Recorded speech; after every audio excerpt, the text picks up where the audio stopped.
तो दोस्तों अपना जो टॉपिक चल रहा था वो था क्षेत्रमिति। और क्षेत्रमिति में अपन आयत के बारे में चर्चा कर रहे थे।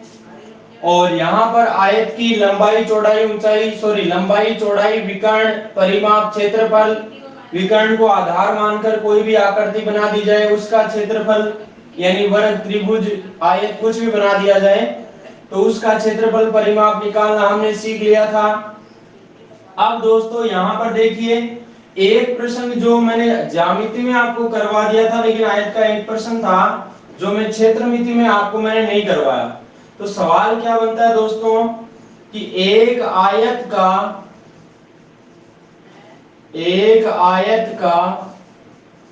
परिमाप तथा विकर्ण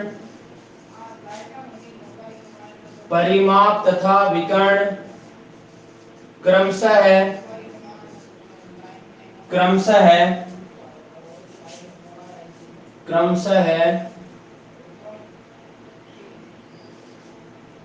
46 सेंटीमीटर और 17 सेंटीमीटर है, तो इसका क्षेत्रफल क्या होगा? ये सवाल आपके सामने है और बहुत ही शानदार सवाल है। ज्यामिति में आप लोगों को मैं करवा चुका हूं।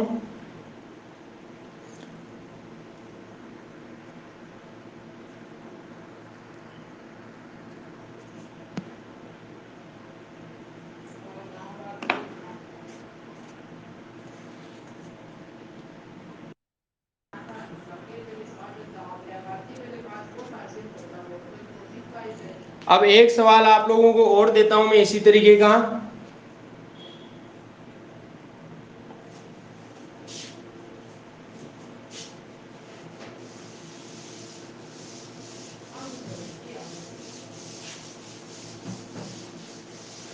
सवाल यह है दोस्तों, एक आयत का परिमाप तथा क्षेत्रफल दे दिया मैंने और इसका विकर्ण आपको पूछ लिया जाए, ठीक है। परिमाप देता हूं आपको कितना,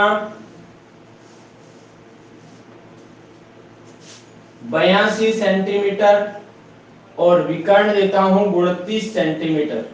क्षेत्रफल देता हूं यहां पर आपको 420 सेंटीमीटर स्क्वायर। तो इसके विकर्ण की लंबाई बताइए plus. Good evening Vikram ji, late आए ना आप?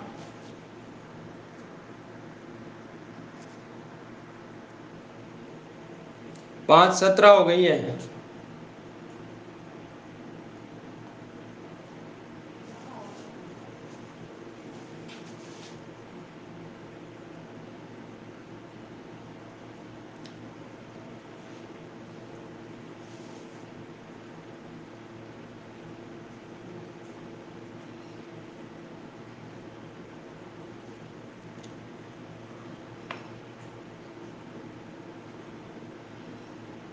ओके, कोई बात नहीं। आप दोस्तों जल्दी से जवाब दो मुझे इस क्वेश्चन का।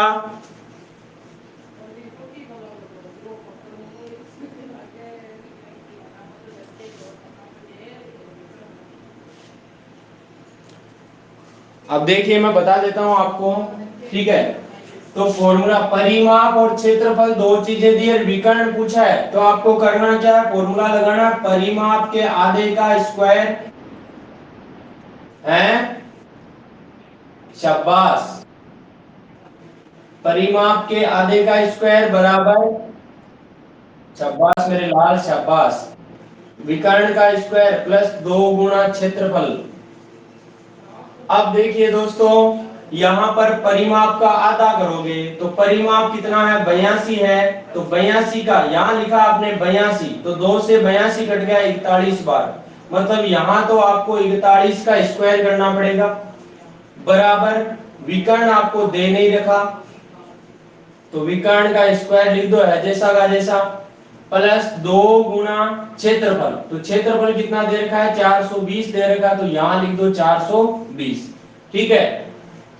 अब जब आप 41 का स्क्वायर करोगे तो 1681 आएगा, और ये 420 का डबल कितना 42 गुना 84 मतलब 840 हो गया। इस 840 को इधर ले आओ तो माइनस में आ जाएगा, और बराबर में विकर्ण का स्क्वायर। ठीक है, तो यहाँ पर देखिए दोस्तों, 1 में से 0 गया 1, 8 में से 4 गया 4, 16 में से 8 गया 8, मतलब 841 आ गया। और 841 विकर्ण का स्क्वायर के बराबर है। यदि मैं इसका स्क्वायर हटा दूं तो मुझे इस साइड में क्या करना पड़ेगा, रूट करना पड़ेगा, और 841 का रूट कितना होता है, 29 होता है। तो विकर्ण का मान आ जाएगा 29 सेंटीमीटर। यस और नो?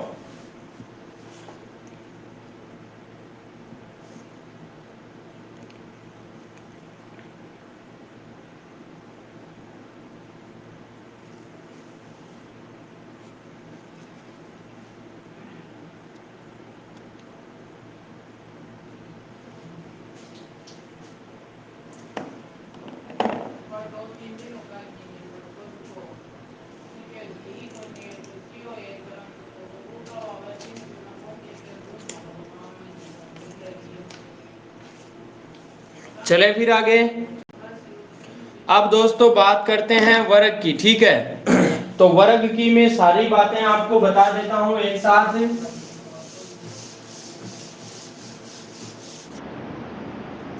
बिल्कुल बिल्कुल, अभी लोकगति वाला प्रश्न देखो। एक प्रश्न बनता है दोस्तों, क्या एक तो ये बनता है कि एक आयत की लंबाई में 20% वृद्धि कर दी जाए,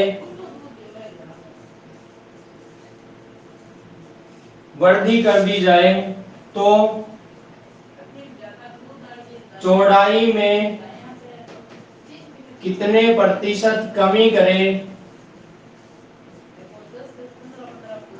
करे ताकि क्षेत्रफल अपरिवर्तित रहे या क्षेत्रफल पर कोई प्रभाव ना पड़े। एक सवाल तो ये बनता है, और यहाँ वृद्धि की जगह कमी भी हो सकती है। ठीक है, अब दोस्तों इस तरीके का सवाल जब एग्जाम में आ जाए, चाहे वो आयत का हो, चाहे त्रिभुज का हो, चाहे कोई गृहिणी से रिलेटेड हो, यानी जैसे सवाल बन गया कि एक त्रिभुज के आधार में 20% वृद्धि कर दी जाए तो उसकी ऊंचाई में कितने परसेंट कमी करें ताकि क्षेत्रफल अपरिवर्तित रहे या क्षेत्रफल पर कोई प्रभाव ना पड़े। या फिर एक प्रश्न इसी तरीके का बन जाए, एक संख्या में पहले 20% की वृद्धि कर दी जाए, अब बताइए उसमें कितने परसेंट की कमी करें ताकि संख्या पर कोई प्रभाव ना पड़े, तो भी यही तरीका रहेगा। तीसरी बात यहाँ पर, यदि आपको कह दे कि एक गृहिणी चीनी के भाव या चीनी चावल आटा जो भी दे रखा है उसके भाव में 20% की वृद्धि हो जाने पर खपत में कितने परसेंट की कमी करे ताकि खर्च अपरिवर्तित रहे, तो तरीका एक ही रहेगा दोस्तों। एक तो मैं फॉर्मूले से बता रहा हूं कि यदि आपको वृद्धि दे रखी है तो वृद्धि बट्टा 100 प्लस वृद्धि कर दो, वृद्धि बट्टा 100 प्लस वृद्धि कर दो, गुणा में 100 लगा दो, तो ये किसमें आ जाए, ये आ जाएगी कमी। ठीक है, मतलब ये हुआ कि लंबाई में वृद्धि दे रखी है 20% की, तो ये वृद्धि यहाँ रख दोगे तो कमी आ जाएगी किसकी, चौड़ाई में जो कमी है वो आ जाएगी। ठीक है, और यदि कमी दे रखी है तो क्या करो, कमी बट्टा 100 माइनस कमी कर दो और गुणा में 100 लगा दो, मतलब ये क्या आ जाएगी, फिर वृद्धि आ जाएगी। तो सवाल कैसा बनेगा, जैसे कहे आयत की लंबाई में 20% कमी कर दी जाए तो चौड़ाई में कितने परसेंट वृद्धि करें ताकि क्षेत्रफल अपरिवर्तित रहे। तो दोनों फॉर्मूले, यदि वृद्धि दे रखा तो ये लगा दो, कमी दे रखा तो ये। तो आपको सवाल में 20% की वृद्धि दे रखी है, तो दोस्तों करना क्या है, कितने परसेंट की वृद्धि है, 20 की, और बट्टा में क्या कर दो 20, ये 100 में जोड़ दो 20 तो 120, और गुणा में लगा दो 100, तो ये चौड़ाई में कमी आ जाएगी दोस्तों, और आपका आंसर बन जाएगा।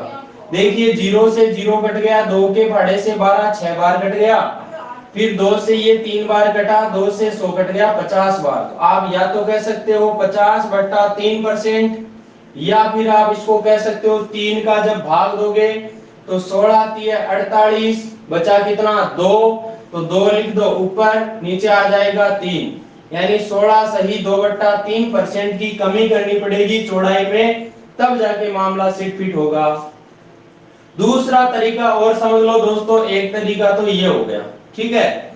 दूसरा तरीका देखो, संख्या क्या दे रखी है, 20% दे रखी है, तो 20% को जब सरल करते हो तो 20/100 आता है। 20/100 का मतलब कितना होता है, 1/5, ठीक है। तो 20% का मतलब 1/5, ये वाली बात ध्यान से समझ लेना। 20% का मतलब 1/5 होता है, और यहाँ पर वृद्धि का नाम आए तो यहाँ प्लस लगा दो, और कमी का नाम आए तो माइनस लगा दो। अब 5 में 1 जुड़ा तो कितना आ गया, 6 आ गया। यदि कमी होती तो 5 में से 1 कम कर देता, 4 लिख देता, ठीक है। अब दोस्तों देखिए, यदि लंबाई मान लो पहले 5 होती, लंबाई को बाद में उसको 6 बना दिया, तो 5 से लंबाई को बनाया 6, ठीक है। अब जब जिस तरीके से लंबाई बढ़ी है उसी तरीके से चौड़ाई को क्या करना पड़ेगा, कम करना पड़ेगा। यानी लंबाई जो थी, लंबाई तो क्या हुई, 5 से 6 हुई, तो फिर चौड़ाई को आपको किस अनुपात में कम करना पड़ेगा, 6 से 5 करना पड़ेगा, ठीक है। जैसे लंबाई, अब देखो यहाँ पर क्षेत्रफल क्या होता है भाई, क्षेत्रफल होता है लंबाई गुणा चौड़ाई। जैसे मैं कहूं कि लंबाई पहले 5 थी, उसको बाद में 6 बना दिया, अब चौड़ाई को यहाँ 6 बना दूं और लंबाई को 5 बना दूं, तो देखो लंबाई गुणा चौड़ाई यानी 5 गुणा 6, यहाँ भी 30 होगा, और यहाँ भी 5 गुणा 6 कितना होगा, 30 होगा। यानी जो क्षेत्रफल है उस पर कोई प्रभाव नहीं पड़ेगा। समझ में आ गई होगी शायद मेरी बात। तो लंबाई 5 से 6 हुई है, तो चौड़ाई को भी क्या करना पड़ेगा, चौड़ाई को 6 से 5 करना पड़ेगा। यानी चौड़ाई में जो कमी आई वो कितने की कमी आई दोस्तों, जब 6 से 5 करी तो कितनी कमी आई, 1 की कमी, 1 की कमी आई, वो कितने में आई, देखो 5 में तो वृद्धि हो रही थी तब 6 बन रहा था, ठीक है, यानी लंबाई में वृद्धि हो रही थी। अब चौड़ाई में कमी करें तो चौड़ाई पहले 6 थी, 6 से बन गई 5, मतलब 1 की कमी हुई किस पर, 6 पर हुई, और गुणा में लगा दो 100, और 100 में जब 6 का भाग दोगे यानी 2 3 6 और 50 गुना 100 यानी 50/3, तो कहने का मतलब 16 सही 2/3%। और दोस्तों सीधी सी बात ध्यान में रखनी है आप लोगों को, तो कि देखो यहाँ 5 से क्या बना, 6 बना, ठीक है। 20% का मतलब 1/5 होता है, 5 से बना 6, तो फिर 6 से 5 बनाया, मतलब कमी कितने की हुई, 1, ठीक है, 1 की कमी हुई। अब नीचे अब की बार देखो, पहले 5 था नीचे, अब की बार 5 नहीं रहेगा, अब की बार कौन हो जाएगा, ऊपर वाला मान नीचे लिख देना आपको, ठीक है, और गुणा में 100 लगा देना, काट पीट करके आपका आंसर आ जाएगा। तो दोस्तों इतनी बात सभी लोगों के समझ में आ गई है क्या, बताइए एक बार। दोनों तरीके आपके सामने हैं, करने वाले आप हो, हैं। नहीं नहीं, वो कोई जरूरी नहीं है, वो तो सवाल पे डिपेंड है, सवाल आपका जैसे ऐसे है। एक मिनट स्पीकर ऑफ करना। सवाल में यदि यूं दिया हो कि एक आयत की चौड़ाई में 20% की वृद्धि कर दी जाए, तो बताइए कि लंबाई में कितने परसेंट कमी करें, तब क्या होगा वहां पे, वो जो लंबाई लिखा वहां चौड़ाई हो जाएगा, और चौड़ाई की जगह लंबाई हो जाएगा। कुलदीप आ गई बात समझ में। आप तो लंबाई चौड़ाई को छोड़ो, बस इतना समझो कि 20% का मतलब क्या होता है, 1/5 होता है, ठीक है। अब वृद्धि हो रही तो प्लस कर दो, 5 से क्या बना, 6 बना, ठीक है, 5 से 6 बना। अब ये इस तरीके से हो रहा था ना, यानी हो क्या रहा था, ये 1/5 आ रहा था, अब की बार क्या कर देना है, 1/6 कर देना है, तो गुणा में 100 लगा देना है, ठीक है ना। बस सीधा काम यही है।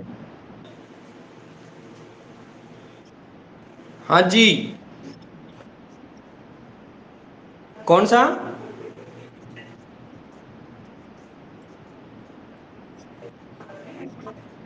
हाँ हाँ हाँ, और अभी 3D आई कहाँ, 3D आएगी, अभी तो 2D चल रही है।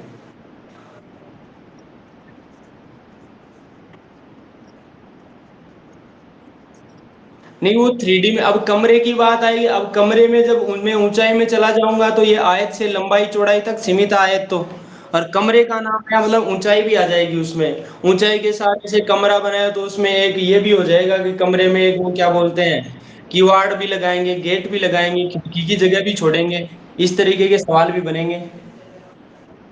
है, है? क्या हुआ? हाँ, वो मतलब 3D में आ जाता है, घन घनाभ है ना, 3D में आ जाते हैं, और ये आयत, वर्ग, चतुर्भुज, त्रिभुज, वृत्त, ये सारे 2D में आते हैं। अब गोले का नाम आ जाए तो वो 3D में आ जाता है, लेकिन वृत्त किस में है? 2D में है।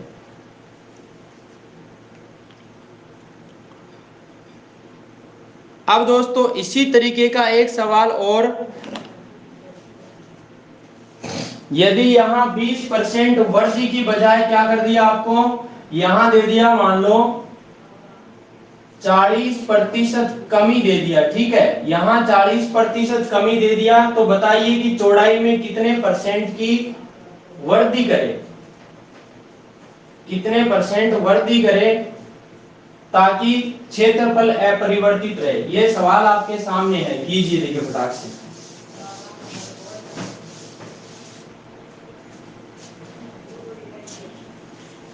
जल्दी बताओ देखिए आंसर।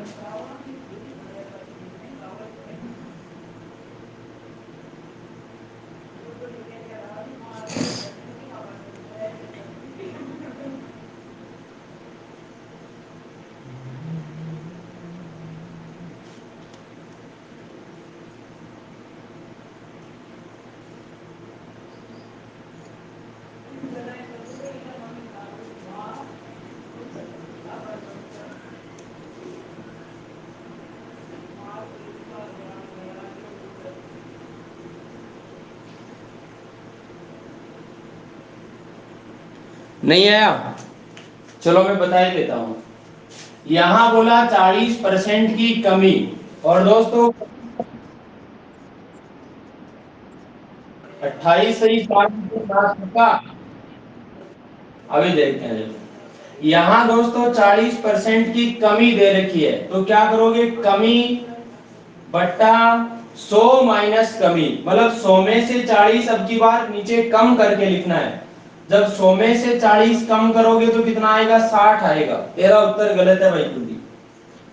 गुणा में 100 लग जाएगा, परसेंटेज में आ जाएगा मान, ठीक है। जीरो से जीरो कट गया, दो के पहाड़े से दो बार, ये दो के पहाड़े से 3 बार, ठीक है। जब दो को 100 से गुणा करोगे तो 200, और बट्टा में आ जाएगा 3, यानी 3 का जब भाग लगाओगे तो 3 छके 18, बच गया 2 यानी 20, फिर 3 छके 18, 2 बच गया तो 66, सही 2/3% की क्या करनी पड़ेगी, वृद्धि करनी पड़ेगी।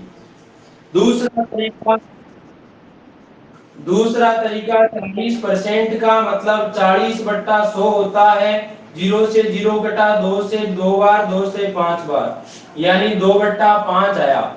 मैंने कहा यदि कमी दे रखी है तो माइनस करो, ठीक है, वृद्धि होती तो प्लस। अब 5 में से 2 गया, क्या आया, 3 आया।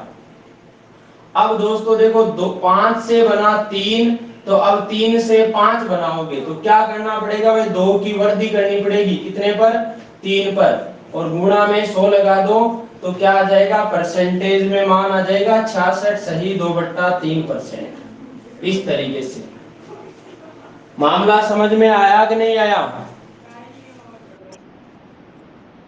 हाँ हाँ, वर्दी की वजह से गलत हो गया आपका। बिल्कुल, जिनका सही था उनको बहुत बहुत धन्यवाद। अब एक सवाल और जिसमें वर्दी और कमी दोनों एक साथ दे रखी हो दोस्तों, तो उस सवाल का अपन क्या करेंगे, देखिए सवाल ये बनता है कि एक आयत की लंबाई में, 40% वृद्धि तथा चौड़ाई में, तथा चौड़ाई में 20% कमी कर दी जाए, कमी कर दी जाए तो क्षेत्रफल पर प्रतिशत प्रभाव क्या होगा? क्षेत्रफल पर प्रतिशत प्रभाव क्या होगा?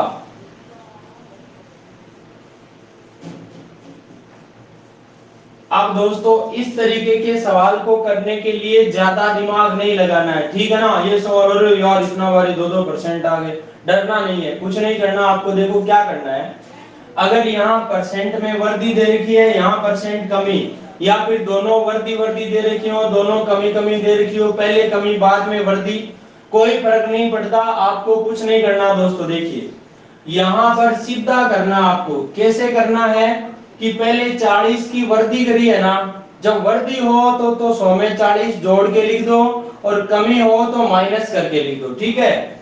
तो देखो 100 में इस वृद्धि हो रही है, वृद्धि का मतलब प्लस करना पड़ेगा, तो 100 में 40 जुड़ा है यानी 140 लिख दो, ठीक है। फिर गुणा चौड़ाई जो है उसमें क्या कर रहे हैं, 20% की कमी कर रहे हैं, कमी है इसका मतलब 100 में से 20 घटा के लिख दो, तो 100 में से 20 गया, कितना बचा, 80 बचा, ठीक है। और बट्टा में लगा दो 100 इससे क्या होगा, अब ये 0 से 0 कट जाएगा, 0 से 0 ये कट जाएगा, 14 को 8 से गुणा किया 112 आ गया। अब दोस्तों आपको ध्यान ये देना है कि ये मान 100 से ज्यादा आ रहा है या फिर कम आ रहा है। अगर ये वाला मान 100 से ज्यादा है तो क्षेत्रफल में वृद्धि आएगी, और कम है तो कमी आएगी। तो आपने देखा कि ये 100 से कितना ज्यादा है, ज्यादा है 12, ठीक है। तो 12 ज्यादा है इसलिए 12% की वृद्धि आ जाएगी, किसमें, क्षेत्रफल में वृद्धि। क्षेत्रफल में प्रतिशत वृद्धि जो है वो कितनी होगी, 12% होगी। एक तरीका तो ये है दोस्तों। दूसरा तरीका ये है कि 40% वृद्धि है।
दोस्तों मेरी आवाज आ रही है आप तक?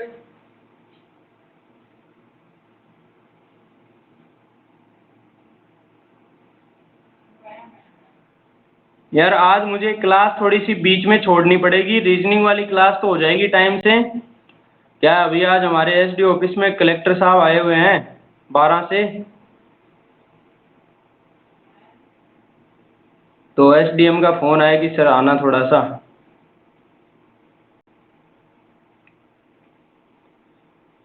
इस सवाल में कोई दिक्कत नहीं है ना?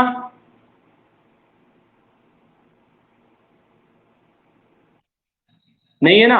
और अगर मैं 2-4 मिनट में वापस आ जाऊं तो हाथों हाथ में चैट में डाल दूंगा, तो जुड़ जाना वापस, है ना? हाँ हाँ, नोटिस बोर्ड पे सूचना डालूंगा। ठीक है दोस्तों, तो अभी तो आप क्लास छोड़ दो, बाकी मैं सूचना डाल दूंगा आपको। रीजनिंग वाली क्लास लेनी ही है, कोई दिक्कत ही नहीं है।